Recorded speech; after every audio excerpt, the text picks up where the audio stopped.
जय हिंद साथियों, आप सभी का स्वागत है आपके अपने YouTube प्लेटफॉर्म विद्यालयपुर में। आज हमने कल आपसे बोला था कि अब जो हमारे वर्गीकरण के जो क्वेश्चन थे वो हमने 2 क्लासेस में कंप्लीट करे थे और आज से हमारा नया टॉपिक स्टार्ट हो गया है, वो है आपका सेल। आज हम सेल से रिलेटिव क्वेश्चंस को सॉल्व करते हुए चलेंगे। सारे क्वेश्चंस जो रहेंगे सेल को आपके सेल कोशिका जो है उस पर बेस्ड रहेंगे और ये सारे जो आपके अभी एग्ज़ाम आने वाला है शिक्षक चयन वर्ग 2 का, जिसमें जिन्होंने साइंस से रिलेटिव मतलब साइंस आपका सब्जेक्ट आपने लिया होगा, उसके लिए बहुत ही ज़्यादा इम्पोर्टेंट क्लास रहेगी। ये आपके लिए सारे क्वेश्चंस बहुत अच्छे लेवल के हैं और आपको उनको सॉल्व करने में बहुत मज़ा आने वाला है, क्योंकि सारे अच्छे लेवल के क्वेश्चंस रहते हैं तो हमें उन्हें सॉल्व करने में अपना माइंड यूज़ करते हैं और उनको जब हमारे सही होते हैं तो हमें बहुत खुशी मिलती है, ताकि हमारे जो पढ़ा हुआ है उसमें से आपका कुछ क्वेश्चन आ रहे हैं। आपके सारे क्वेश्चन इंपॉर्टेंट रहेंगे। 14 डेज़ अंतिम बचे हैं आपके, इसलिए फटाफट आप लोग पढ़ लीजिएगा, जल्दी से रिवीजन कर लीजिएगा आप लोग, और कुछ चीज़ जो आपसे छूट रही है वो भी अपनी क्लास में कंप्लीट होती हुई चलेगी। मैं बहुत अच्छे क्वेश्चंस आपके लिए लेकर आई हूँ ताकि आपका जो रिवीजन है वो परफेक्टली होता हुआ चले, बिल्कुल आपका कोई चीज़ छूटे नहीं। तो सेल आज हमारा सेल रहेगा, कल हम सेल डिवीज़न और टिश्यूज़ से रिलेटिव कुछ क्वेश्चन आप लोगों के लिए लेकर आएंगे। तो चलिए साथी हम स्टार्ट हो जाते हैं। हमारी बिल्कुल आप लोग रेडी हो जाइए, तैयार हो जाइए आज की क्लास के लिए। और आज के जो हमारे क्वेश्चंस रहेंगे बहुत ही ज़्यादा इंपॉर्टेंट रहेंगे। आप लोग अगर चैनल पे पहली बार आ रहे हैं, कोई भी हमारे मैम सर, कोई भी स्टूडेंट पहली बार अपने चैनल पे आ रहे हैं, तो प्लीज़ चैनल को सब्सक्राइब कर लीजिएगा। सब्सक्राइब करने के बाद प्लीज़ बेल आइकन ज़रूर प्रेस कर दीजिएगा, ताकि हमारी जो क्लासेस डल रही हैं उनके नोटिफिकेशन आपके पास डेली रूटीन में आते रहे।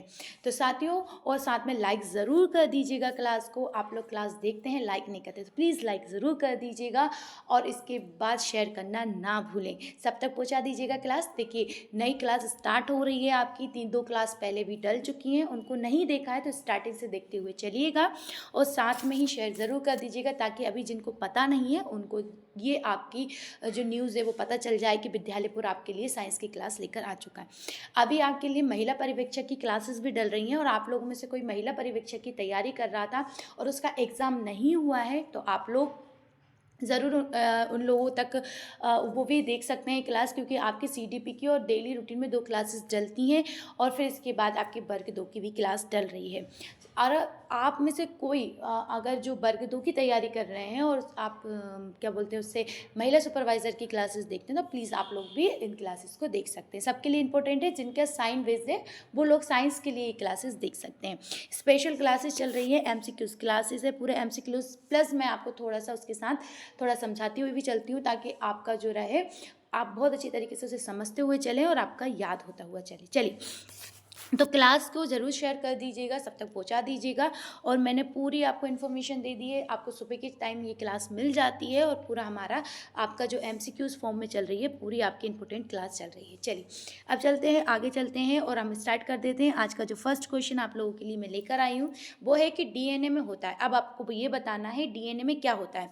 अमीनो एसिड होता है, पेप्टाइड्स होते हैं, पेप्टोज होते हैं, या आपका न्यूक्लियोटाइड्स होते हैं। अब बताइएगा क्या होता है। अमीनो एसिड जो होता है उसमें क्या आपका मतलब DNA में क्या होता है। अमीनो एसिड होता है, पेप्टाइड्स होते हैं, पेप्टोज होते हैं, या आपका न्यूक्लियो एसिड्स होते हैं। क्या होते हैं अब आपको इसके बारे में बताना है। अब इसके बारे में मुझे बताइएगा। देखिए टाइम आपके साथ चलता है, आप टाइम के अकॉर्डिंग आप देते हुए चल सकते हैं। जल्दी से दे दीजिए। देखो जब कोशिका हम पढ़ते हैं तो कोशिका में सबसे पहले तो कोशिका की खोज किसके द्वारा की गई थी। रॉबर्ट हुक के द्वारा की गई थी। किसके द्वारा। रॉबर्ट हुक के द्वारा की गई थी, ये आपको सबको पता है। रॉबर्ट हुक ने कैसे खोज की थी। जब 1665 में रॉबर्ट हुक ने जब इसकी खोज की थी तो उनने एक मृत कोशिका की खोज की थी। किसकी की थी। एक मृत कोशिका की खोज की थी। चलिए हम धीरे धीरे आगे चलते हैं और पूरा आगे मैं धीरे धीरे आपके कोशिका के बारे में आपको पूरा बताती हुए भी चलूंगी। इस क्वेश्चन का जो राइट आंसर आपको देखने को मिलेगा वो मिलेगा आपको न्यूक्लियोटाइड। क्या देखने को मिलेगा। न्यूक्लियोटाइड आपको इसका आंसर देखने को मिलेगा। चलिए नेक्स्ट क्वेश्चन पे चलते हैं। मतलब DNA में क्या होते हैं आपके न्यूक्लियोटाइड्स होते हैं। चलिए अब नेक्स्ट क्वेश्चन पे चलते हैं। नेक्स्ट क्वेश्चन है कि कोशिका में प्रोटीन संश्लेषण का स्थान है। अब बताइए प्रोटीन जो आपकी कोशिका होती है उसमें प्रोटीन संश्लेषण कहाँ पर होता है। क्या माइटोकॉन्ड्रिया में होता है, केंद्रक में होता है, राइबोसोम में होता है, या केंद्रिका में होता है। अब ये बताइएगा कि इसमें कहाँ पर आपका प्रोटीन का संश्लेषण होता है। आपकी कोशिका दो टाइप की होती हैं। कोशिका एक तो प्रोकैरियोटिक कोशिका होती हैं और यूकैरियोटिक कोशिका होती हैं। तो जो आपकी प्रोकैरियोटिक कोशिकाएं होती हैं, आपकी जो प्रोकैरियोटिक कोशिकाएं जो होती हैं वो कैसी होती हैं आपकी? तो प्रोकैरियोटिक कोशिकाएं होती हैं जो आपकी, हम बोल सकते हैं प्रारंभिक आदिम होती हैं, मतलब प्रो मतलब जो आपका प्राइमरी जो कोशिकाएं होती हैं, मतलब स्टार्टिंग की। और कैरियोटिक मीन्स होता है केंद्र। कैरियोटिक मीन्स क्या होता है? केंद्र होता है। देखो, प्रोकैरियोटिक दो पार्ट्स में से डिवाइड करते हैं कोशिका को, प्रोकैरियोटिक और यूकैरियोटिक। अगर आप प्रोकैरियोटिक को देखें तो प्रो मीन्स होता है प्राइमरी मतलब प्रारंभिक, और कैरियोटिक मीन्स होता है केंद्र। कैरियोटिक मीन्स क्या होता है? केंद्र होता है। और ऐसे ही यूकैरियोटिक होता है, यू मीन्स होता है आपका वेल डेवलप, है ना, विकसित होता है। यू मीन्स क्या होता है? Well develop. जो आप यूकैरियोटिक लिखते हैं तो यूकैरियोटिक इसका मतलब होता है वेल डेवलप, यानी आप बोल सकते हैं इसे विकसित। और कैरियोटिक मीन्स होता है केंद्र। जिसका केंद्र विकसित होता है उसे यूकैरियोटिक बोलते हैं, और जिसका केंद्र विकसित नहीं होता है उसे प्रोकैरियोटिक कहते हैं। ये आपको बस इतना माइंड में अच्छे से याद रखते हुए चलना है। अब प्रोटीन का संश्लेषण पूछा तो कहाँ पर होता है ये आपको बताना है। चलिए, अब इस क्वेश्चन का जो राइट आंसर हमें देखने को मिलेगा कि प्रोटीन का संश्लेषण कोशिका में कहाँ होता है ना। प्रोटीन का संश्लेषण कोशिका में कहाँ होता है? तो देखिए, इसका राइट आंसर हो जाएगा राइबोसोम में। कहाँ पर होता है? इसका राइट आंसर हो जाएगा आपका राइबोसोम में होता है। देखिए, दो टाइप्स, जब यूकैरियोटिक और प्रोकैरियोटिक कोशिका में हम प्रोटीन को लेकर अगर बात करते हैं तो जो आपकी प्रोकैरियोटिक कोशिकाएं होती हैं इनमें डीएनए प्रोटीन के साथ जुड़ा होता है, जुड़ा नहीं होता है। याद रखिएगा, डीएनए क्या होता है? प्रोटीन के साथ जुड़ा नहीं होता है। और जब आप अगर यूकैरियोटिक कोशिका की बात करते हैं तो उसमें डीएनए जो होता है वो प्रोटीन के साथ जुड़ा होता है। हिस्टोन प्रोटीन उपस्थित होता है। इनमें कौन सा प्रोटीन उपस्थित होता है? हिस्टोन प्रोटीन उपस्थित होता है कोशिका में। कौन सी कोशिका की बात कर रही हूँ आपसे? यूकैरियोटिक और प्रोकैरियोटिक कोशिकाओं की बात कर रही हूँ, है ना। चलिए, अब नेक्स्ट क्वेश्चन पे चलते हैं। ये रहा आपका नेक्स्ट क्वेश्चन। निम्न में से किस में वास्तविक केंद्र नहीं पाया जाता? अब बताइए, वास्तविक केंद्र इनमें से किस में नहीं पाया जाएगा? हरा शैवाल, कवक, लाइकेन और जीवाणु। देखिए जरा, अगर हम वास्तविक केंद्र की बात करेंगे तो किस में नहीं पाया जाएगा? जिसमें प्रोकैरियोटिक कोशिका होगी। जो प्रोकैरियोटिक कोशिका होगी उनमें वास्तविक केंद्र नहीं पाया जाता, क्योंकि उनमें वेल डेवलप होता ही नहीं है। आपका जो आपका केंद्रक होता है वो वेल डेवलप नहीं होता, और यूकैरियोटिक में वेल डेवलप होगा। अब आपको ये बताना है इनमें से कौन सा प्रोकैरियोटिक एक कोशिकी है।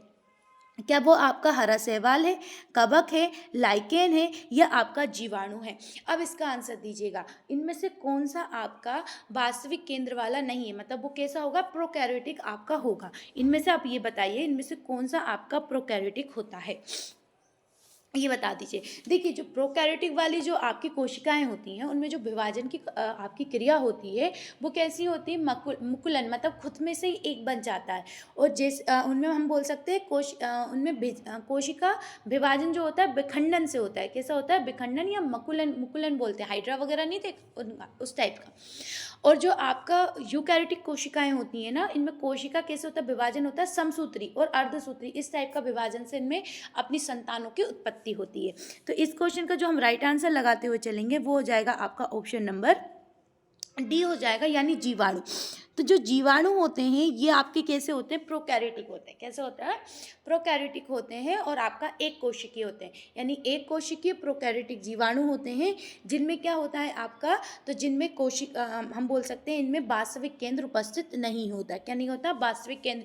तो ये किसके अंतर्गत आएंगे? जब हमने लास्ट क्लास देखी थी आपने देखा होगा, मोनेरा संघ के अंतर्गत आते हैं। तो उनमें क्या होता है? एक कोशिकीय होते हैं वो लोग। मोनेरा संघ में जो आते हैं वो एक कोशिकीय होते हैं और प्रोकैरियोटिक होते हैं, जिनमें वास्तविक केंद्र क्या नहीं होता? उपस्थित नहीं होता। तो ये अगर हम किंगडम की बात करें, वर्गीकरण में किंगडम की बात करेंगे तो ये कौन सी किंगडम के अकॉर्डिंग देखे जाएंगे? इन्हें मोनेरा के अंतर्गत देखे जाएंगे। चलिए, अब नेक्स्ट क्वेश्चन पे चलते हैं। ये रहा आपका नेक्स्ट क्वेश्चन कि निम्नलिखित में से कौन सी कोशिका, आपकी कौन सी कोशा यानी कोशिका सबसे लंबी है? बताइएगा।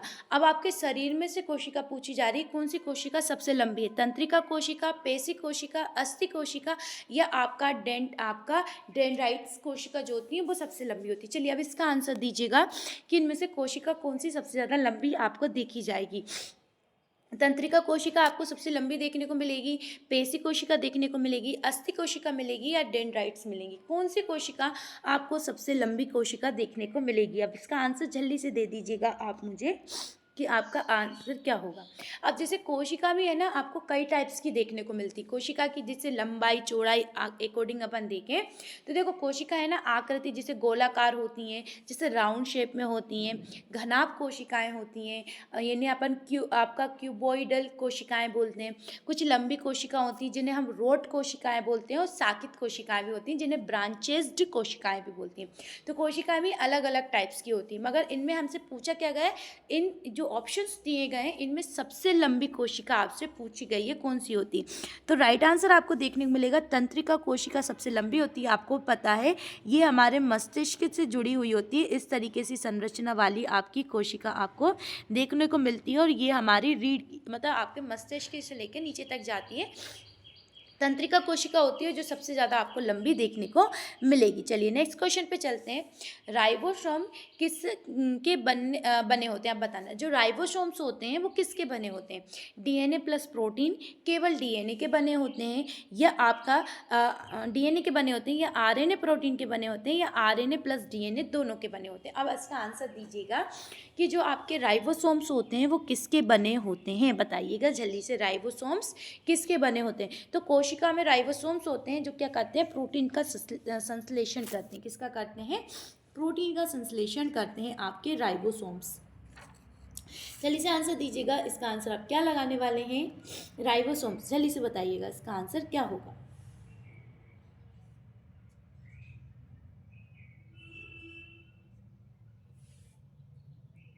जल्दी से आंसर लगाते चलिए, फटाफट आंसर देना है आप सभी को। राइबोसोम्स के बारे में आंसर देना है आपको कि राइबोसोम्स जो होते हैं वो किसके बने होते हैं। इसका आंसर दे दीजिएगा जल्दी से, राइबोसोम्स किसके बने होते हैं।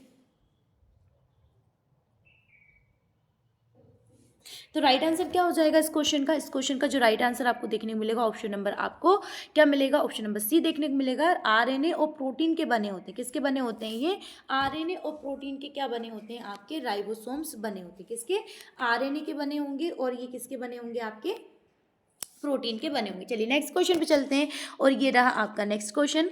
कोशिका शब्द किसने दिया था, बताइए। अब कोशिका जो शब्द बोला गया है किसने दिया था, कोशिका शब्द बोला है आपका, है ना। ये खोज मोज नहीं पूछी उसने, आपका ल्यूवेन हॉक ने दिया था, या आपका रॉबर्ट हुक ने दिया था, या रॉबर्ट ब्राउन ने दिया था, या फ्लेमिंग ने दिया था। किसने दिया था, कोशिका शब्द बोला है। क्या बोला उसने, कोशिका शब्द। आंसर दीजिएगा जल्दी से, इसका क्या आंसर होगा इसका। देखिए कोशिका की खोज सबसे पहले किसने की थी, रॉबर्ट, आपको तो पता है रॉबर्ट हुक ने। किसने की थी, रॉबर्ट हुक ने सबसे पहले कोशिका की खोज की थी। कब की थी, आपका 1665 में कोशिका की खोज की गई थी।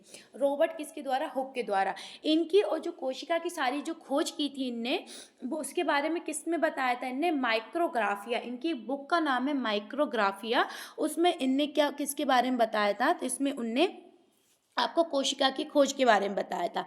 और रॉबर्ट हुक ने क्या किया था, आपका रॉबर्ट हुक ने जो वास्तविक मृत कोशिका थी, मतलब डेड सेल जो था, उसकी खोज की थी। किसकी खोज की थी, आपकी कोशिका की। और जीवित कोशिका की खोज किसने की थी, तो जीवित कोशिका की थी ल्यूवेन हॉक ने। इनने किसकी की थी, आपकी जीवित कोशिका, है ना। कैसी कोशिका की खोज की थी, आपकी जीवित कोशिका की खोज की थी, जीवित, है ना। जीवित कोशिका की आपकी खोज की थी। किसने की थी, आपकी हम बोल सकते हैं आपके ल्यूवेन हॉक ने। अब पूछ रहा है आपका जो श्वान और स्वाइडन जो थे, उन्होंने सिद्धांत दिया था। किस क्या दिया था, सिद्धांत दिया था, मगर पूछा क्या गया है, कोशिका शब्द। तो राइट आंसर क्या हो जाएगा, रॉबर्ट हुक।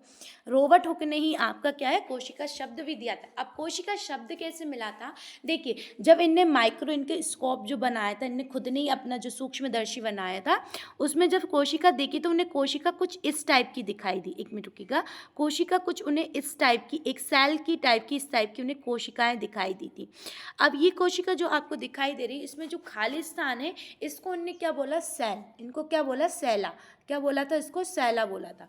अब सैला मीन्स क्या होता है, खाली स्थान है, छोटा, बहुत छोटा सा कमरा होता है। तो सैला से क्या बना था, सेल बना था। सैला से क्या बना, सेल। और ये दिया ही किसने था, रॉबर्ट हुक ने। और खोज कब की थी, 1665 में इन्हें सबसे पहले कोशिका की खोज की थी। चलिए नेक्स्ट क्वेश्चन पे चलते हैं, ये रहा आपका नेक्स्ट क्वेश्चन। लाइसोसोम आत्महत्या की थैली क्यों कहा जाता है? अब बताइए, जो लाइसोसोम्स होते हैं उन्हें लाइसोसोम को आत्महत्या की थैली क्यों कहा जाता है? जल अपघटन एंजाइम के कारण, परजीवी क्रिया के कारण, आपके भोज्य रिक्तिका के कारण या आपके अपाची एंजाइम के कारण? बताइएगा कि लाइसोसोम को आपकी आत्महत्या की थैली क्यों कहा जाता है। इसका आंसर आपको जल्दी से देना है कि लाइसोसोम को आत्महत्या की थैली क्यों कहा जाता है। जल्दी से बताइएगा इसका राइट आंसर। इसका राइट आंसर आपको क्या देखने को मिल रहा है, फटाफट बता दीजिएगा, जल्दी जल्दी दे दीजिएगा आंसर, सब लोग को देना है। चलिए, राइट आंसर इसका हो जाएगा कि लाइसोसोम को आत्महत्या की थैली क्यों कहा जाता है, और ये रहा इसका राइट आंसर, क्योंकि जल अपघटन एंजाइम के कारण। किसके कारण? जल अपघटन एंजाइम के कारण इसको आत्महत्या की थैली कहा जाता है। नेक्स्ट क्वेश्चन पे चलते हैं। कोशिका का पावर हाउस किसे कहते हैं? आपका क्लोरोप्लास्ट, माइटोकॉन्ड्रिया, गोल्गी काय या न्यूक्लियस को? बताइए किसको कहा जाता है? कोशिका का आपका पावर हाउस किसको कहा जाता है? इसका आंसर दीजिएगा जल्दी से। देखते हैं आप लोगों के आंसर्स क्या क्या आ रहे हैं, क्या क्या आप आंसर्स लगाते हुए चल रहे हैं। कोशिका का पावर हाउस पूछा गया है आपसे, उसका आंसर दीजिएगा। कोशिका का पावर हाउस किसे कहा जाता है? क्या आपका क्लोरोप्लास्ट को कहा जाता है, माइटोकॉन्ड्रिया को कहा जाता है, गोल्गी काय को कहा जाता है, या आपके हम बोल सकते हैं आपके न्यूक्लियस को कहा जाता है? किसको? तो सबको पता है कि जो हमारी कोशिका का पावर हाउस है किसे कहा जाता है? तो कोशिका का पावर हाउस हम माइटोकॉन्ड्रिया को कहते हैं। किसको कहते हैं? माइटोकॉन्ड्रिया को कोशिका का पावर हाउस कहा जाता है। ये सबको पता है, बहुत ईजी क्वेश्चन था। चलिए नेक्स्ट क्वेश्चन पे चलते हैं। ये रहा आपका नेक्स्ट क्वेश्चन। ईस्ट क्या होते हैं? प्रोकैरियोटिक होते हैं, यूकैरियोटिक होते हैं, एक कोशिकीय होते हैं, बहुकोशिकीय होते हैं। ईस्ट यानी ये कवक के अंतर्गत आता है। अगर लास्ट क्लास आपने देखी होगी तो इसका आंसर बहुत अच्छी तरीके से आप लगाते हुए चल सकते हैं। ईस्ट पूछा है उसको। प्रोकैरियोटिक होते हैं, यूकैरियोटिक होते हैं आपके, या आपके बहुकोशिकीय होते हैं, या एक कोशिकीय होते हैं। अब इसका आंसर दीजिएगा, जल्दी से दे दीजिएगा इस क्वेश्चन का आंसर। देखते हैं आप लोग क्या आंसर लगाते हुए चलते हैं इस क्वेश्चन का। सब लोग दीजिए सब लोग इनके आंसर्स देते हुए चलेंगे। चलिए देखते हैं क्या आंसर आता है आपका। सब लोग आंसर देते हुए चलिएगा। राइट आंसर हो जाएगा इस क्वेश्चन का यूकैरियोटिक होते हैं। ये कैसे होते हैं? यूकैरियोट होते हैं, मतलब इनमें जो केंद्रक होता है वो कैसा होता है? सुविकसित होता है। केंद्रक कैसा होता है इनका? सुविकसित केंद्रक होता है। चलिए नेक्स्ट क्वेश्चन पे चलते हैं। ये रहा आपका नेक्स्ट क्वेश्चन। कवकों में संचित भोज्य पदार्थ प्राय होता है। जो कवक होते हैं उनमें कौन सा संचित भोज्य पदार्थ होता है? आपसे ऐसा पूछा है। मंड, लिपिड, प्रोटीन या ग्लाइकोजन? बताइएगा। स्टार्च होता है, लिपिड होता है, प्रोटीन होता है, या आपका ग्लाइकोजन होता है? कवक की कोशिका किसकी बनी होती है? कवक की जो भारी जो जाली बनी होती है वो किसकी बनी होती है? काइटिन की बनी होती है। किसकी बनी होती है? काइटिन। और जटिल शर्करा की बनी होती है। किसकी बनी होती है? जटिल शर्करा की बनी होती है। मगर क्वेश्चन आपसे क्या पूछ रहा है? तो क्वेश्चन आपसे पूछ रहा है वो कि आपसे कि संचित भोज्य पदार्थ क्या होता है? कवकों में संचित जो भोज्य पदार्थ है वो क्या होता है? उसका पूछा है। जल्दी से बताइएगा इसका राइट आंसर। राइट आंसर क्या निकल के आएगा? इसका राइट आंसर निकल के आएगा आपका ग्लाइकोजन, यानी तेल के रूप में होता है। कोशिका में जो संचित भोज्य पदार्थ होता है ग्लाइकोजन के रूप में होता है। चलिए नेक्स्ट क्वेश्चन पे चलते हैं। आरएनए की संरचना में डीएनए में उपस्थित थाइमिन के स्थान पर क्या होता है? बताइएगा। आपको ये पता होगा जो आरएनए और डीएनए होते हैं उनमें जो आपकी संरचना होती है बस एक अलग होता है, बाकी तीन चीज़ें उनमें सेम होती हैं। तीन चीज़ें क्या होती हैं? उनमें सेम होती हैं। अब बताइएगा उनमें जो बॉन्ड्स बने होते हैं एडेनिन, आपका ग्वानिन, या साइटोसिन, या यूरेसिल। बताइए, तीन चीज़ें सेम होती हैं, मगर आरएनए की संरचना में क्या होता है? आपका आरएनए की संरचना में डीएनए में उपस्थित थाइमिन के स्थान पर, मतलब डीएनए में थाइमिन होगा, और डीएनए में अगर थाइमिन है तो बताइए आरएनए में इन चारों में से एक क्या होता है? तीन चीज़ तो होती है मगर एक उससे अलग होता है। डीएनए में आपका थाइमिन होता है, और आरएनए में क्या होता है ये पूछा गया है। इसका आंसर दीजिएगा। आरएनए में क्या होता है और आपका डीएनए में क्या होता है? अलग अलग पूछे हैं दो चीज़ें, इसके आंसर दे दीजिएगा जल्दी से। क्या आपका आंसर होने वाला है? तो राइट आंसर इसका जो हो जाएगा वो हो जाएगा आपका यूरेसिल। मतलब आरएनए में होता है यूरेसिल और आपका मतलब एडेनिन, ग्वानिन, साइटोसिन और यूरेसिल, ये चारों किस में होते हैं? आरएनए में। एडेनिन, ग्वानिन, साइटोसिन और थाइमिन ये किस में होते हैं? डीएनए में होते हैं। चलिए नेक्स्ट क्वेश्चन पे चलते हैं। निम्नलिखित में से कौन सबसे छोटा जीव है? सबसे छोटा जीव बताना है। क्या वो वायरस यानी विषाणु होता है, बैक्टीरिया यानी जीवाणु होता है, ईस्ट होता है या माइक्रोप्लाज्मा होता है? बताइए क्या होता है सबसे छोटा जीव? पूछा गया है आपसे, जल्दी से बताइए सबसे छोटा जीव क्या कौन सा होता है? इसका आंसर दीजिएगा सबसे छोटे जीव के बारे में। क्या होगा इसका राइट आंसर?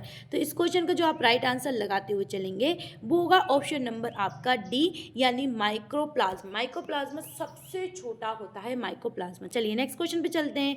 ये रहा आपका नेक्स्ट क्वेश्चन। प्लाज्मा झिल्ली से क्वेश्चन आया है, प्लाज्मा मेम्ब्रेन से क्वेश्चन है आपका। अब इसका आंसर देते हुए चलेंगे अपन सब कि प्रोटीन संश्लेषण में सहायता करता है। ये प्लाज्मा झिल्ली जो होती है वो प्रोटीन संश्लेषण में सहायता करती है।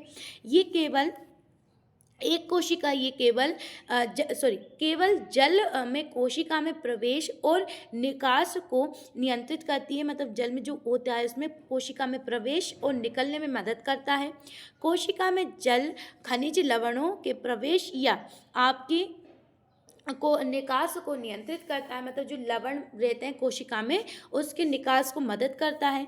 मतलब मेम्ब्रेन जो होती है उसमें अच्छी अच्छी चीज़ों को अंदर जाने देती है और जो चीज़ खराब होती है उन्हें बाहर ही छोड़ देती है। क्या उसमें मदद करती है? लवण वगैरह प्रोटीन पदार्थ जो खनिज लवण होते हैं उनके अंदर जाने में मदद करती है। क्या आपका डी ऑप्शन दिया है, पादप कोशिका में कोशिकांगों की सुरक्षा करती है। जो पादप कोशिका होती है उनमें कोशिकांगों की सुरक्षा करती है।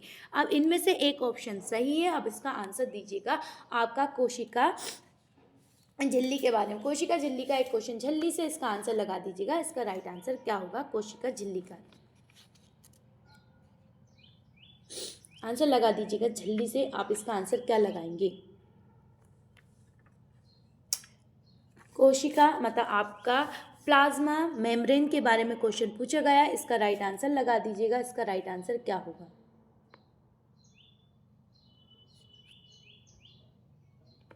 तो इस क्वेश्चन का जो राइट आंसर आपको देखने को मिलेगा वो मिलेगा ऑप्शन नंबर आपका सी, राइट हो जाएगा। ऑप्शन नंबर सी क्या बोलता है कि कोशिका में जल खनिज लवणों के प्रवेश या उसके निकास को नियंत्रित कौन करती है? आपकी प्लाज्मा झिल्ली करती है, यानी प्लाज्मा मेम्ब्रेन करती है। चलिए नेक्स्ट क्वेश्चन पे चलते हैं और ये रहा आपका नेक्स्ट क्वेश्चन। इलेक्ट्रॉन सूक्ष्मदर्शी का उच्चतम आवर्धन है। बताइएगा इनमें से इलेक्ट्रॉन का क्या आवर्धन होता है? 2000 गुना, आपका 2 लाख गुना, 20,000 गुना या आप 20 लाख गुना, 20,000 गुना या 2 लाख गुना? बताइए कितना होता है?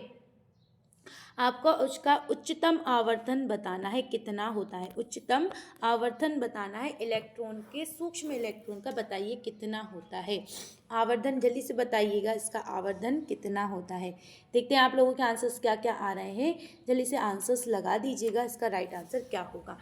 तो इस क्वेश्चन का जो राइट आंसर आपको देखने को मिलेगा वो मिलेगा ऑप्शन नंबर आपका डी, यानी 2 लाख गुना होता है। कितना होता है? 2 लाख गुना होता है। चलिए नेक्स्ट क्वेश्चन पे चलते हैं। ये रहा आपका नेक्स्ट क्वेश्चन। एक एंगस्ट्रॉम किसके बराबर होता है? एक एंगस्ट्रॉम जो होता है मतलब हम बोल सकते हैं जो डीएनए आरएनए में दूरी के बताया जाता है। एक एंगस्ट्रॉम कितने बराबर होता है ये आपसे पूछा गया है। इसका आंसर दीजिएगा। क्या वो 10 की घात 4 के बराबर होता है, 10 की घात -7 m होता है, 10 की घात -8 m होता है या 10 की घात -10 m होता है? बताइएगा एक एंगस्ट्रॉम कितना होता है? जल्दी से आंसर दीजिएगा। एक एंगस्ट्रॉम कितने बराबर होता है? इसका जल्दी से आंसर दे दीजिएगा।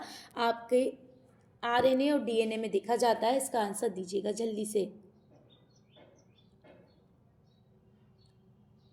देखते हैं आप लोगों के आंसर्स क्या आ रहे हैं, आप लोग क्या आंसर लगा रहे हैं। इसका राइट आंसर जो हो जाएगा वो हो जाएगा ऑप्शन नंबर डी, मतलब 10 की घात -10 कितना होता है? 10 की घात -10 के बराबर होता है। चलिए नेक्स्ट क्वेश्चन पे चलते हैं।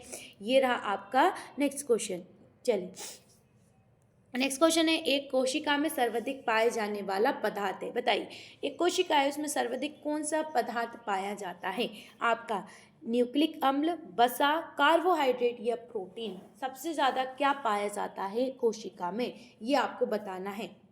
क्या कार्बोहाइड्रेट पाया जाता है? आपको पता है कार्बोहाइड्रेट क्या होते हैं। तो कार्बोहाइड्रेट आपकी शर्करा होती है, जैसे ग्लूकोज, फ्रक्टोज, ये सब किसके अंतर्गत आते हैं? कार्बोहाइड्रेट के। कार्बोहाइड्रेट अलग अलग प्रकार के भी होते हैं, है ना। ये मैंने इसकी क्लास भी डाल रखी है, अगर आपको कार्बोहाइड्रेट पढ़ना है, पूरा डिटेल पढ़ाया हुआ है मेरा, तो आप पहले की जो क्लासेस है कार्बोहाइड्रेट डालेंगे तो आपको मिल जाएगा, विद्यालयपुर डाल दीजिएगा तो कार्बोहाइड्रेट की आपको क्लास भी पूरी मिल जाएंगी। इस क्वेश्चन का राइट आंसर दे दीजिएगा क्या होगा। तो इस क्वेश्चन का जो राइट आंसर आपको मिलेगा वो मिल जाएगा ऑप्शन नंबर डी, यानी प्रोटीन होता है। सबसे ज़्यादा क्या होता है कोशिका में? प्रोटीन देखने को मिलता है। क्या मिलता है? प्रोटीन। चलिए नेक्स्ट क्वेश्चन चलते हैं। कोशिका सिद्धांत सेल थ्योरी के प्रतिपादक कौन थे? अभी थोड़ी देर पहले ही बताया था मैंने। कोशिका जो थ्योरी कौन ने दी थी आपका, उसका नाम बताना है आपका। एडी हर्से या लूरिया ने दी थी, या आपका चटनन एवं बोवेरी ने दिया था, या स्वीडन या स्वान ने दिया था, या जैक एम मोडान ने दिया था? बताइए किसने दी थी। अब इसका राइट आंसर जल्दी लीजिएगा। वो कब आई थी आपकी सेल थ्योरी? 1839 में आई थी। कब आई थी? 1839 में आपकी सेल थ्योरी आई थी। किसके द्वारा दी गई थी ये बताइएगा। तो इसका ध्यान रखिएगा, ये आपको स्वीडन एंड स्वान द्वारा आपको सेल थ्योरी दी गई थी। किसके द्वारा? स्वीडन एंड स्वान द्वारा दी गई थी। अब मैं थोड़ा सा इनके बारे में बताती हूँ, आप उसे अच्छे से ध्यान रखिएगा। तो जो स्वीडन और स्वान जो अलग अलग थे, एक इनमें से जर्मनी, आपके हम बोल सकते हैं जर्मनी के वनस्पति शास्त्री कौन थे? आपके स्वीडन थे। और स्वान कौन थे? आपके जंतु विज्ञान, ये भी जर्मन के थे, मगर ये कैसे थे? जूलॉजिस्ट थे। अब ये दोनों ने मिलके क्या दी थी आपकी सेल थ्योरी दी थी। दोनों ने ही मिलके क्या दिया था? सेल थ्योरी दिया था। अब इनने कुछ सेल थ्योरी के बारे में बताया था, तो मैं आपको उसके बारे में बता रही हूँ, ध्यान से सुनिएगा।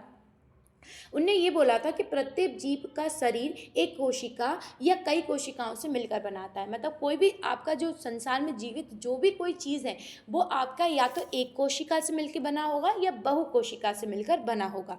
ये दो टाइप से मिले होंगे, है ना। और फिर उनने सेकंड क्वेश्चन ये, मतलब सेकंड पॉइंट ये बोला था उनने कि प्रत्येक कोशिका अपनी पुरानी कोशिका से बनी होती है। मतलब जो भी आपकी जो कोशिका निर्माण होता है वो आपके पुरानी कोशिकाओं से ही बनती है। नई कोशिका का निर्माण पुरानी कोशिका से होगा। तो कहीं ना कहीं अब क्या था, जब सेल थ्योरी आई थी तो सब लोगों ने ये सोचा, सब लोगों ने क्वेश्चन ये उठाया था कि ये बताइए कोशिका बनी कैसी थी, कोशिका कैसे बनी।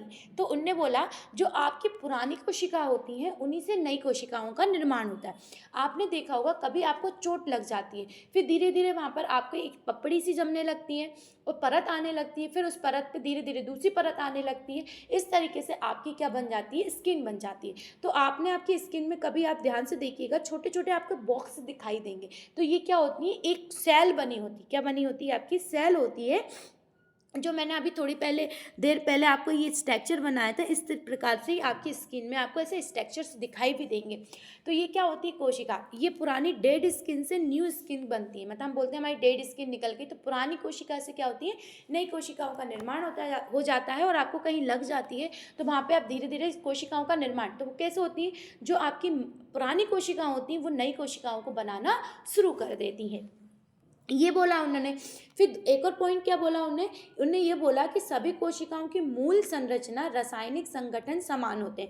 मतलब ये है कि जो आपकी पुरानी कोशिका होती है बेसिक की बेसिक नई कोशिका बनती है, और जो पुरानी कोशिकाओं में मटेरियल भरा होता है, मतलब जो प्रोटीन्स होते हैं वो ही आपकी नई कोशिकाओं में आता है, अलग से कुछ नहीं आता है। सेम मटेरियल, मतलब सेम रासायनिक पदार्थ उसमें अंतर्गत आते रहते हैं। और उन्होंने क्या बोला कि प्रत्येक जीवधारी जो होते हैं वो अपनी कोशिकाओं में होने वाली क्रियाओं व पारस्परिक संबंध जो होते हैं उनके कारण जीवित एवं सजीव रह पाते हैं। क्या होते हैं? जो कोशिकाओं में जो क्रियाएं आपकी होती हैं उसी के कारण वो जीवित और सजीव रह पाते हैं। अब आपकी डेड स्किन हो जाती है तो मृत हो जाते हैं, उनमें कोई भी चीज़ नहीं मिलती है। मगर जो आपकी जीवित कोशिकाएं होती हैं उनमें आपको महसूस, एहसास वगैरह सारी चीज़ें होती हैं। तो ये सेल थ्योरी दी कौन ने दी? तो ये स्वीडन एंड स्वान ने दी थी। चलिए अब नेक्स्ट क्वेश्चन चलते। आई होप मैंने जो समझाया है आपको समझ में आया होगा। 4 पॉइंट अच्छे से याद रखिएगा, बस याद ही रखना है, कोई आपको नहीं ध्यान में मतलब याद रखते हुए चलिएगा कि हाँ मैंने आपको क्या बोला था और आपको क्या याद रह रहा है उसमें से। और अगर आपको एक बार देखना है तो डबल से इस क्लास को देख लीजिएगा। नेक्स्ट क्वेश्चन पे चलते हैं। आरएनए का मुख्य कार्य क्या होता है? अब बताइए आरएनए जो होता है उसका मुख्य कार्य क्या होता है? पाचन क्रिया में सहायता करना, प्रोटीन संश्लेषण करना, दोनों ही करना, या इनमें से कोई नहीं? अब बताइए आरएनए का मुख्य कार्य क्या होता है? आरएनए का बताना है मुझे, आरएनए का मुख्य कार्य क्या होता है। चलिए इसका आंसर दीजिएगा, इसका आंसर आप क्या लगाएंगे। आरएनए का मुख्य कार्य पूछा है उसने, उसका आंसर दे दीजिएगा कि आरएनए का मुख्य कार्य क्या होता है।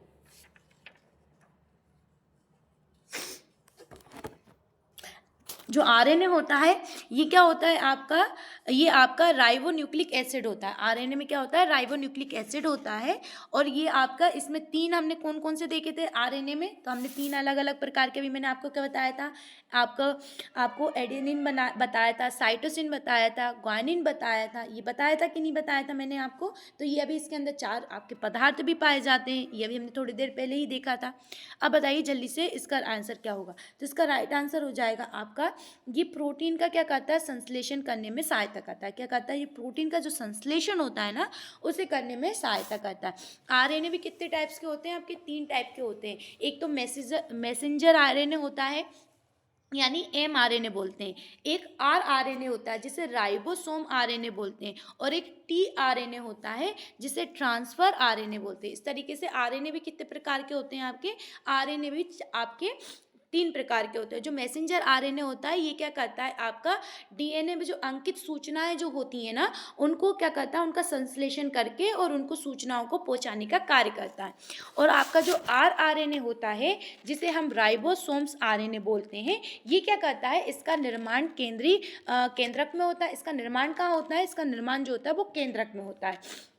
और आपका tRNA जो होता है, ये इसका मतलब होता है ट्रांसफर आरएनए, और ये क्या करता है, सूचनाओं का ट्रांसफर करता है। चलिए अब नेक्स्ट क्वेश्चन पे चलते हैं।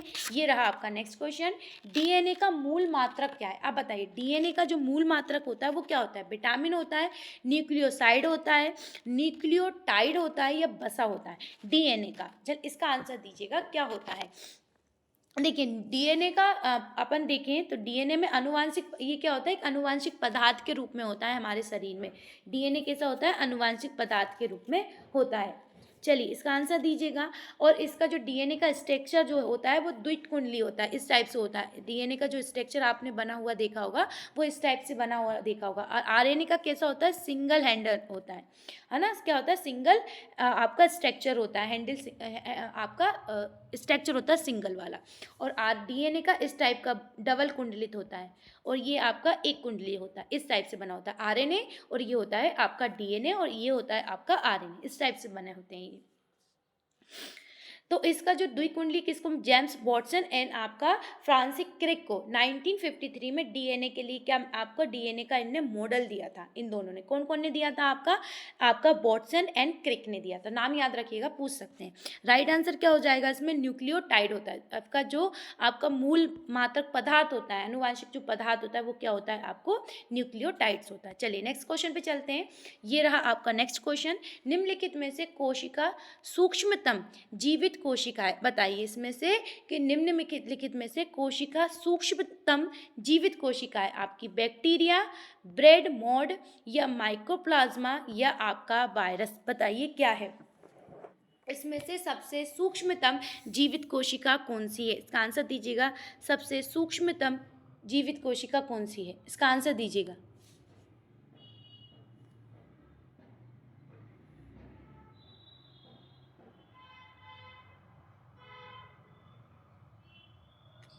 सूक्ष्मतम जीवित कोशिका राइट आंसर हो जाएगा माइक्रोप्लाज्मा। क्या हो जाएगा, माइक्रोप्लाज्मा। सबसे छोटी भी होती है और सबसे छोटी जीवित भी बोला है।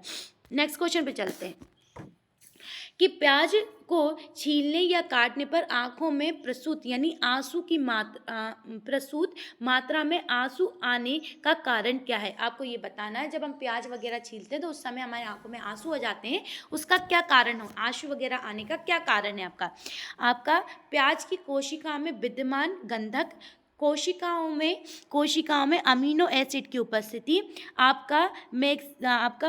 जो मैग्नीशियम की उपस्थिति, या अमोनिया गैस की उपस्थिति। बताइए किसके कारण आपकी आंखों में आंसू आ जाते हैं प्याज काटते समय।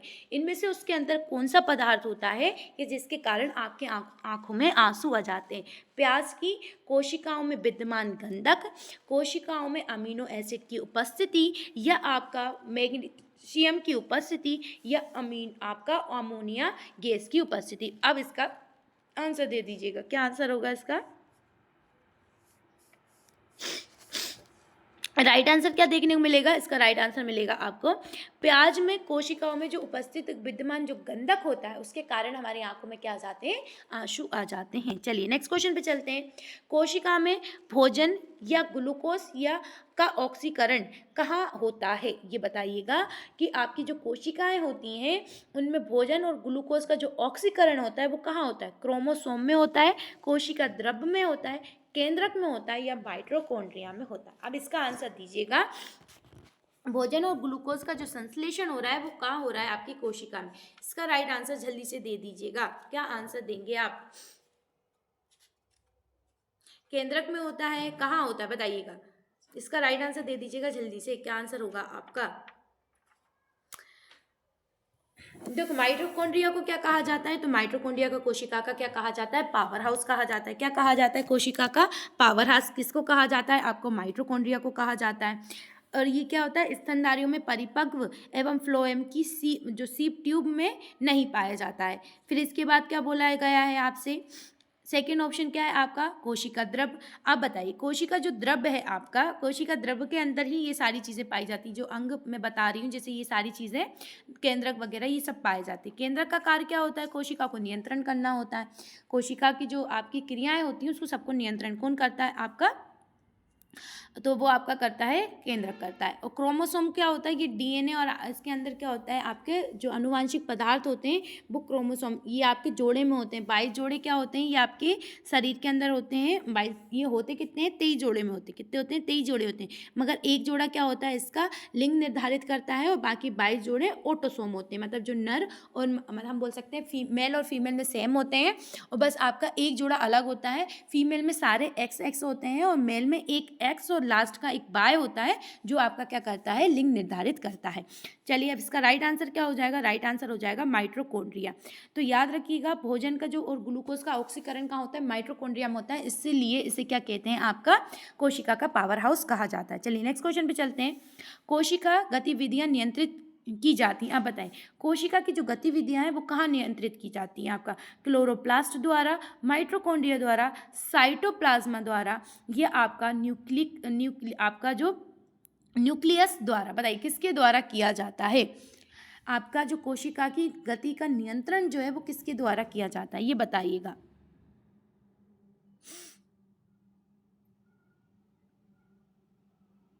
चलिए से इसका आंसर दीजिएगा, क्या आप आंसर लगा रहे हैं? तो राइट आंसर क्या हो जाएगा इसका? तो राइट आंसर हो जाएगा आपका न्यूक्लियस, यानी केंद्रिका द्वारा। किसके द्वारा? केंद्रिका द्वारा किया जाता है। ये एक झिल्ली रहित क्या होता है? रचना होती है। इसमें झिल्ली नहीं होती है, ये कैसी होती है? झिल्ली रहित रचना होती है। यहाँ राइबोसोम का क्या होता है? आरएनए के संश्लेषण हेतु स्थान होता है। मतलब ये जो आपका न्यूक्लियस होती है इसे केंद्रिका बोलते हैं हिंदी में। केंद्रिका में क्या होता है? जो आरएनए का क्या होता है? यहाँ पे संश्लेषण होता है, और इसे आरएनए का भंडार गृह भी कहा जाता है। तो आपसे पूछ सकते हैं आरएनए का भंडार गृह किसे कहा जाता है? कोशिका में।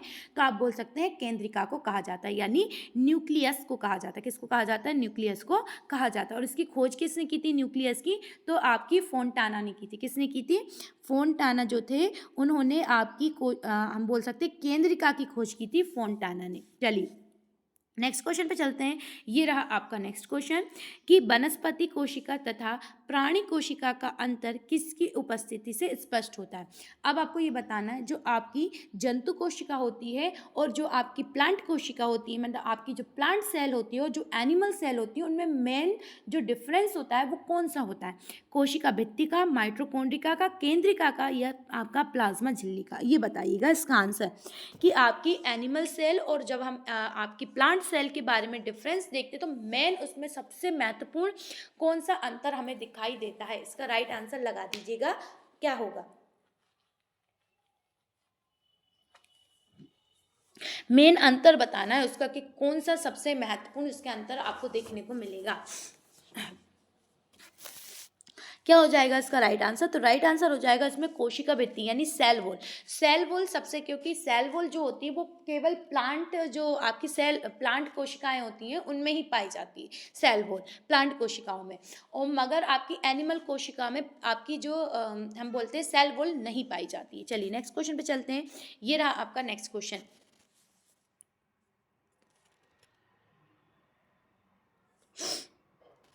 नेक्स्ट क्वेश्चन है आपका कि खाद्य पदार्थों में अधिक मात्रा में नमक और चीनी डालकर उन्हें लंबे समय तक परिरक्षित किया जा सकता है। ऐसा इसलिए किया जाता है क्योंकि नमक और चीनी देखिए क्या करती हैं, सूक्ष्म जीव कोशिकाओं का द्रव संकुचन करती हैं, के कारण सूक्ष्म जीव कोशिकाएं फट जाती हैं, के कारण आपके सूक्ष्म जीव कोशिकाओं का आकार बदल जाता है, या खाद्य पदार्थों में पानी निकाल देते हैं। अब बताइए जो खाद्य पदार्थ से पानी निकाल देते हैं। देखिए आपने भी देखा होगा जैसे अचार वगैरह होता है, अगर हम उनमें ज़्यादा नमक डाल के रख देते हैं तो वो लंबे समय तक ज़्यादा नमक, वो जो मीठे अचार होते हैं उनमें हम शक्कर से उन्हें पका लेते हैं तो वो भी लंबे समय तक रखे रहते हैं। तो किस कारण से रखे रहते हैं आपसे ये पूछा गया है, इसका आंसर लगा दीजिएगा किस कारण से आपको ऐसा देखने को मिलेगा कि वो लंबे समय तक रखे रह सकते हैं। इसका आंसर लगा दीजिएगा।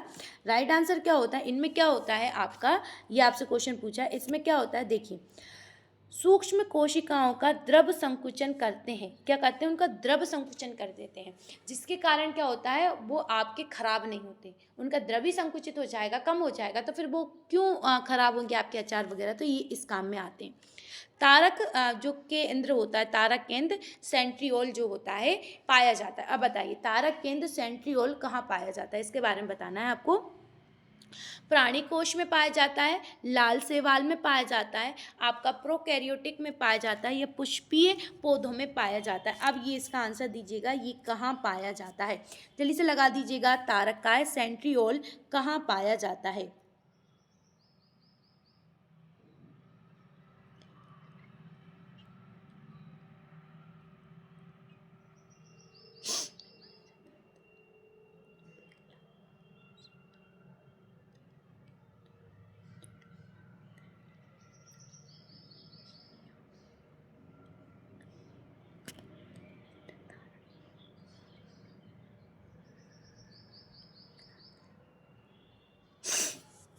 राइट आंसर क्या देखने को मिलेगा इसका, राइट आंसर आपको मिलेगा प्राणी कोश में पाया जाता है। कहाँ पाया जाता है, प्राणी कोश में। देखिए तारकाय जो होता है ये जंतु कोश, सभी जंतु कोशिकाओं में पाया जाता है, मगर निम्न बहुत कम मात्रा में ये आपकी कौन सी पादप कोशिकाओं में पाया जाता है, मगर आंसर क्या लगाना है आपको, प्राणी कोशिकाओं में पाया जाता है, मगर निम्न मात्रा में ये कहाँ पाया जाता है, तो ये आपकी पादप कोशिकाओं में पाया, जैसे ब्रायोफाइटा जो होते हैं, फर्न जो होते हैं, आपका जिम्नोस्पर्म जो होते हैं, उनमें भी आपका तारकाय पाया जाता है। ये क्या होती है, ये बेलनाकार संरचना होती है जो किसकी बनी होती है, तारक केंद्रों की बनी होती है। ये कैसी होती है, एक आपकी ऐसे बेलनाकार संरचना होती है जो किसकी बनी होती है, तारक केंद्रों की बनी होती है। चलिए नेक्स्ट क्वेश्चन पे चलते हैं। ये रहा आपका नेक्स्ट क्वेश्चन कि प्रकाश आपका संश्लेषी वर्ण हरित लवक हैं, निम्नलिखित में से उपस्थित होते हैं, मतलब प्रकाश संश्लेषी जो वर्ण होते हैं वो कौन होते हैं, आपके हरित लवक होते हैं। ये आपके कहाँ उपस्थित होते हैं, आपके बताइए थैलोकॉइड्स में होते हैं, फोटोग्लोमिन में होते हैं, मैट्रिक्स में होते हैं, या हरित लवक के आवरण में होते हैं, कहाँ पर होते हैं ये आपको बताना है। इसका आंसर दीजिएगा हरित लवक, क्लोरोप्लास्ट के बारे में पूछ रहा है ये आपसे, इसका आंसर दीजिएगा।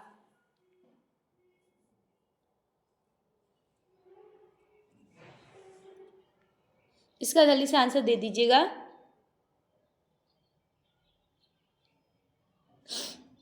कहाँ पाएंगे, तो राइट आंसर क्या हो जाएगा इसका, ये आपके थाइलोकॉइड्स में पाए जाते हैं। कहाँ पाए जाते हैं, थाइलोकॉइड्स में पाए जाते हैं। और थाइलोकॉइड्स कैसी होती है, एक है ना सिक्का नुमा संरचना होती है। कैसी होती है, जो आपके सिक्के होते हैं इसकी जैसी संरचना होती है। ये हरित लवक जो होते हैं आपके तो ये कैसे होते हैं, ये आपको जो पत्तियाँ उनको हरा रंग प्रदान करते हैं। क्या करते हैं, ये हरा रंग प्रदान करते हैं।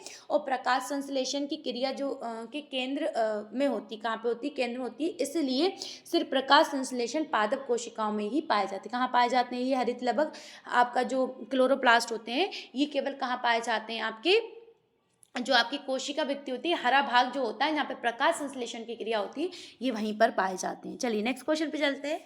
राइबोसोम केंद्र है, बताइए राइबोसोम किसका केंद्र है, प्रोटीन संश्लेषण का, प्रकाश संश्लेषण का, वसा संश्लेषण का, या श्वसन का, बताइएगा। राइबोसोम किसका आपका केंद्र है, ये बताना आपको, जल्दी से आंसर दीजिएगा। राइबोसोम का, राइबोसोम किसका स्थान है, बताइएगा।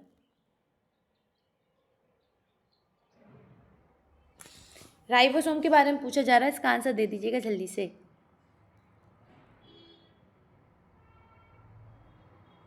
तो राइट आंसर क्या हो जाएगा, ये प्रोटीन का संश्लेषण करता है। किसका संश्लेषण करता है, प्रोटीन का।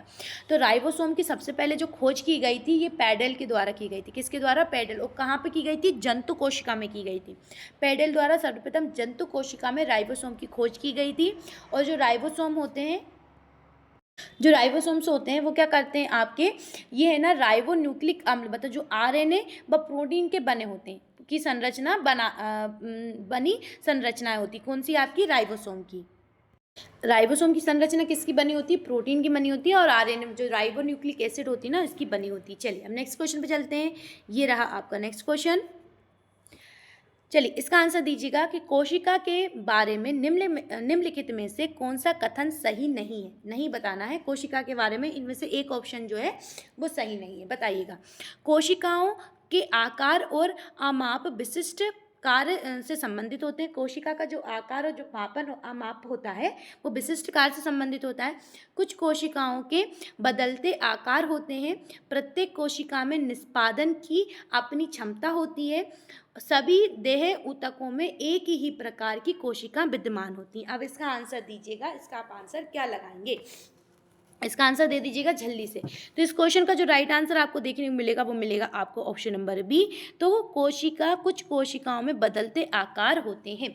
अब मैंने थोड़ी देर पहले ही आपको बताया था बेलनाकार होते हैं, आपकी घनाभ कोशिकाएं होती हैं। कितनी अलग अलग प्रकार की कोशिकाएं बेलनाकार होती हैं, घनाभ होती हैं, आपकी स्तंभ होती हैं, अलग अलग प्रकार की कोशिकाएं होती हैं। तो उनके कुछ कोशिकाओं के बदलते क्या होते हैं, आकार भी होते हैं। चलिए ये सही नहीं है, ये ऑप्शन सही नहीं है, बाकी सब सही है, ये वाला सही नहीं है। अलग अलग प्रकार की कोशिकाएं होती हैं, मगर उसने बोला है कुछ कोशिकाएं, नहीं ऐसा नहीं है। इसका राइट आंसर हो जाएगा कि देखिए बाकी सारे सही है, मैं सही बता देती हूँ। मैं थोड़ी सी मैंने एकदम से बोल दिया आपसे, सॉरी। देखिए सबसे पहले राइट आंसर क्या है इसका, कोशिका के आकार और आमाप विशिष्ट कार्य से संबंधित होती है। ये भी सही है कि जो कोशिका और उनके जो आमाप होते हैं वो कैसे होते हैं, विशिष्ट प्रकार के। देखो मैंने अभी आपको थोड़ी देर पहले ही बताया था, कोशिका बेलनाकार होती है, घनाभ होती है, आपकी लंबी होती है, और आपकी कोमा अलग अलग प्रकार की क्या हो जाती है, कोशिका हो जाती है। अब इसमें बोला है प्रत्येक कोशिका निष्पादन की अपनी क्षमता होती है। ये भी सही है, प्रत्येक कोशिका निष्पादन की अपनी अपनी अलग अलग क्षमताएं होती हैं। सभी देह ऊतकों में एक ही प्रकार की कोशिकाएं विद्यमान होती हैं। अगर कोई कोशिका एक प्रकार से कोई चीज़ का निर्माण कर रही है तो उसकी सारी कोशिकाएं सेम होती हैं, क्योंकि कोशिका में अलग अलग, जो आपका स्किन पे जो कोशिका एक जगह की निकलेगी उसी वही मटेरियल आपके अगर अब दूसरी तरफ से हम उस कोशिका में निकालेंगे तो वो होगा। तो एक ही प्रकार की देह ऊतकों से ये निर्मित होती है।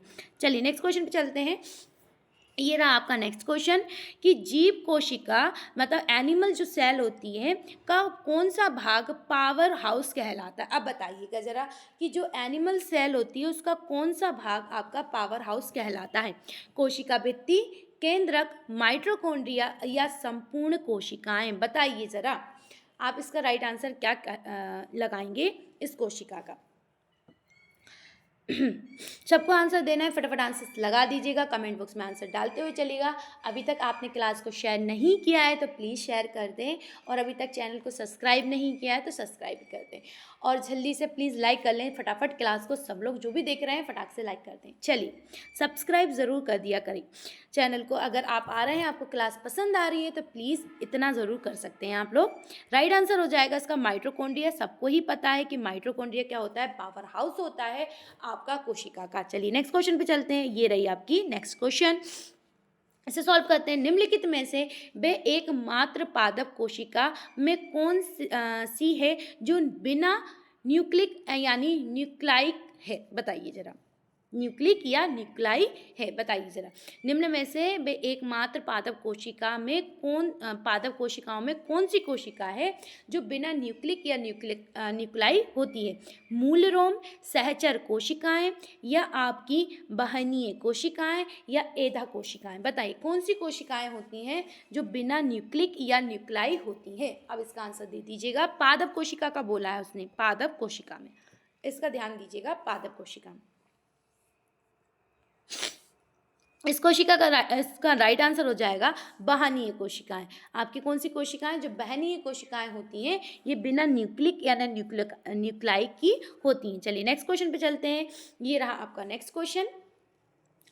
संरचना के कौन से युग प्रायः पादप और जंतु दोनों कोशिका में पाया जाता है? अभी हमने डिफरेंस पूछा था एनिमल्स में और प्लांट में, तो सेल वॉल थी। अब वो पूछ रहा है ऐसा कौन सी है जो आपकी एनिमल्स में भी पाई जाएगी, एनिमल सेल में पाई जाएगी, और आपकी कौन सी प्लांट सेल में भी पाई जाएगी? अंतःद्रवी जालिका और कोशिका कला, कोशिका कला और कोशिका भित्ति और न्यूक्लियस, या न्यूक्लियस या क्लोरोप्लास्ट। देखिए दो चीज़ तो कटी जाएंगी, क्योंकि इन दोनों में ये दोनों तो कटी जाएंगी। कोशिका भित्ति तो आपकी प्लांट सेल में ही होती है, एनिमल में होती नहीं है। इन जगह कोशिका दे। अब आराम से आपके बचे कितने? दो ऑप्शंस बचे, एक फर्स्ट और एक डी। बताइए अब इन दोनों में से आप कौन सा आंसर लगाएंगे? तो राइट आंसर कौन सा देखने मिलेगा? ऑप्शन नंबर फर्स्ट, यानी अंतः जालिका और कोशिका कला। ये आपकी प्लांट सेल में भी होती है और एनिमल सेल दोनों में ही होती है। चलिए साथियों, आज के हमारे क्वेश्चंस कंप्लीट होते हैं। आज की क्लास आपको कैसी लगी कमेंट बॉक्स में ज़रूर बताइएगा। अभी तक लाइक शेयर सब्सक्राइब नहीं किया चैनल को ज़रूर कर दीजिएगा। लाइक शेयर करना ज़रूर ना भूलें। क्वेश्चन कैसे लगे कमेंट बॉक्स में कमेंट करके ज़रूर बताइएगा। जब तक के लिए फिर कल मिलते हैं कल की क्लास में। अभी आपके सेल से ही क्वेश्चन आएंगे। कल की क्लास में भी आपको सेल रिलेटिव क्वेश्चन ही देखने को मिलेंगे। फिर देन हम टिश्यूज से रिलेटिव क्वेश्चन आपको लेके आएंगे। कल आपको क्वेश्चन आपके जो कोशिका विभाजन है इससे रिलेटिव आपको देखने को मिलेंगे। आज के लिए बस इतना ही। फिर मिलते हैं। जय हिंद साथियों।